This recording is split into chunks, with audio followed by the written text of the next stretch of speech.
Assalamualaikum warahmatullahi wabarakatuh. Salam sejahtera bagi kita semua. Perkenalkan, saya Erina Desilia Nurfadilah, NIM 232101965 dari IPS 3. Saya akan memaparkan hasil penelitian saya yang berjudul Analisis Proses Produksi dan Strategi Distribusi UMKM pada pabrik tahu milik Bapak Abdul Rafiq. Penelitian ini saya laksanakan di Kelurahan Jumarto, Kecamatan Patrang, Kabupaten Jember.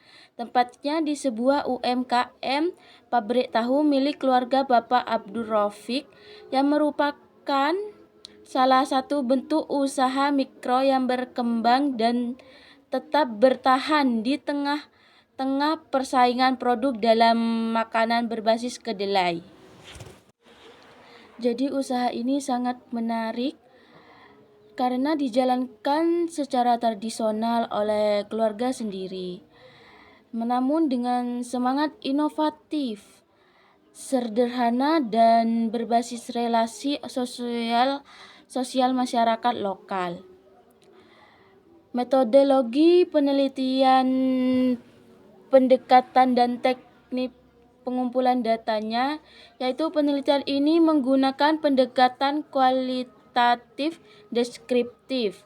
Saya memilih metode ini karena ingin menggali lebih dalam tentang realitas yang ada di lapangan, terutama proses kerja dan strategi distribusi yang tidak bisa diukur hanya dengan angka-angka, tapi perlu dipahami lewat cerita, aktivitas, dan interaksi sosial di dalam UMKM tersebut.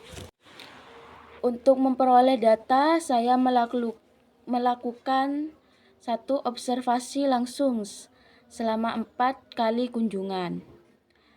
Di sini saya mengamati proses produksi dari awal hingga akhir serta sistem distribusi yang dilakukan oleh pelaku usaha.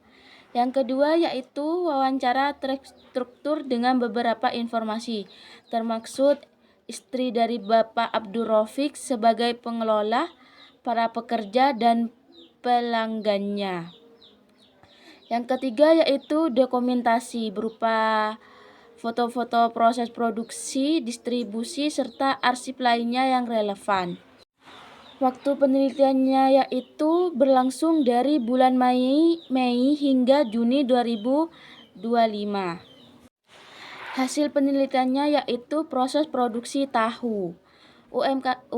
UMKM tahu ini berdiri pada awal tahun 2023. Bermula dari keinginan keluarga untuk memanfaatkan potensi kedelai lokal serta permintaan masyarakat sekitar terhadap tahu yang selalu stabil. Meskipun tergolong baru, usaha ini berhasil bertahan karena mengandalkan kerjasama secara keluarga, konsistensi produksi, dan kualitas rasa tahu yang sangat lembut, padat, dan alami. Proses produksi terdiri dari 6 tahapan utama, yaitu yang pertama adalah pemilihan bahan baku. Kedelai yang digunakan berasal dari pasar lokal dan distributor terpercaya. Jenis kedelainya itu non-transgenik, dipilih karena dianggap lebih sehat dan memiliki hasil tahu yang lebih baik sesuai dengan pendapat Yuliarti dan Budiono 2019 yang menyatakan bahwa kualitas bahan baku menentukan mutu akhir tahu. Yang kedua yaitu perendaman dan penyucian. Kedelai direndam selama 4 jam dan dicuci berkali-kali agar tidak terkontaminasi mikroba. Ini sesuai dengan standar sanitasi seperti yang dikemukakan oleh Ismail dan Haryati 2018. Yang ketiga yaitu penggilingan dan perembusan. Menggunakan mesin semi otomatis untuk menggiling kedelai. Setelah itu sari kedelai direbus hingga mendidih guna menghilangkan zat anti nutrisi dan membunuh bakteri. Yang keempat yaitu proses koagulasi dan pengendapan. Setelah perebusan, sari kedelai diberi zat koagulan berupa cuka dari air kedelai yang sudah direbus. Proses ini menyebabkan protein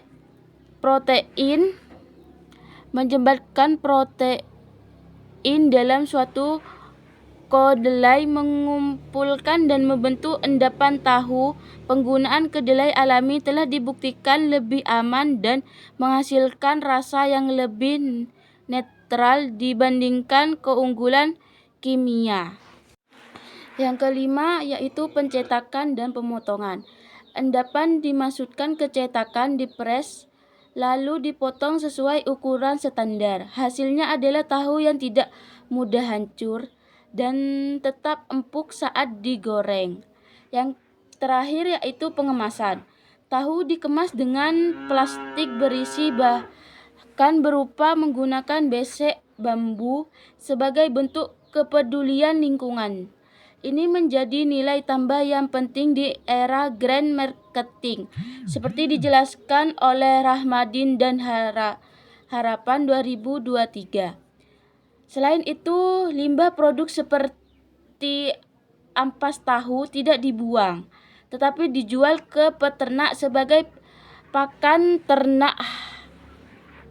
Hal ini menunjukkan bahwa UMKM ini juga berkontribusi dalam praktek ekonomi sirkular. Hasil penelitian strategi distribusi produk, yaitu UMKM tidak memiliki jalur distribusi modern seperti mikroplasi atau toko besar. Namun strategi distribusi yang dilakukan tetapi efektif karena berbasis relasi sosial dan jaringan lokal. Ada beberapa cara distribusi yang digunakan. Yang pertama yaitu distribusi langsung dan titip jual. Produk tahu dititipkan ke warung-warung dan toko di sekitar Patrang. Ini sesuai dengan teori distribusi langsung oleh Kotler dan Keller 2016 yang cocok untuk UMKM bermodal kecil. Yang kedua yaitu penjualan keliling. Pak Rofik ini sendiri menjual tahu keliling menggunakan motor. Rute penjualan tetap yang dilakukan setiap pagi sehingga pelanggan tetap sudah mengetahui jadwalnya. Ini menciptakan loyalitas konsumen sebagai ditunjukkan oleh Arsy dan Anita 2022. Tiga yaitu sistem PO melalui WhatsApp.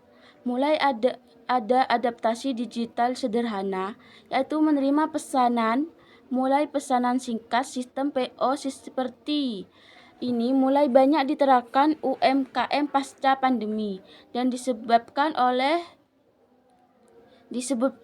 oleh Sari 2020 sebagai solusi yang efisien untuk produksi harian. Yang keempat yaitu kendala distribusinya. Kendala utama yang dihadapi adalah kendalanya di cuaca. Kadang tidak menentu, kadang cuacanya bagus, kadang tidak. Contohnya itu di sekarang ini kan sering terjadinya hujan. Terbatasnya armada, serta belum adanya manajemen logistik digital. Namun UMKM ini tetap mampu mempertahankan distribusi harian secara konsisten. Yang terakhir yaitu pembahasan temuan analisis mendalam.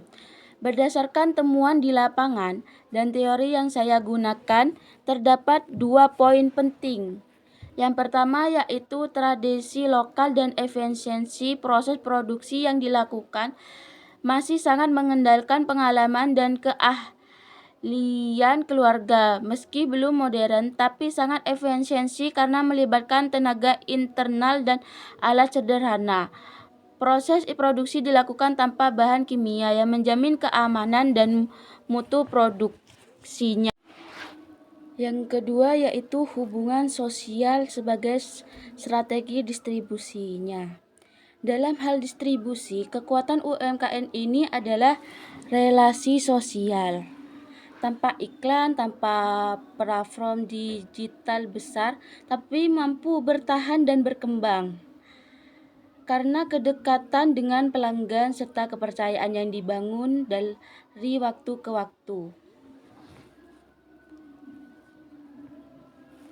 Demikian penyampaian hasil penelitian ini.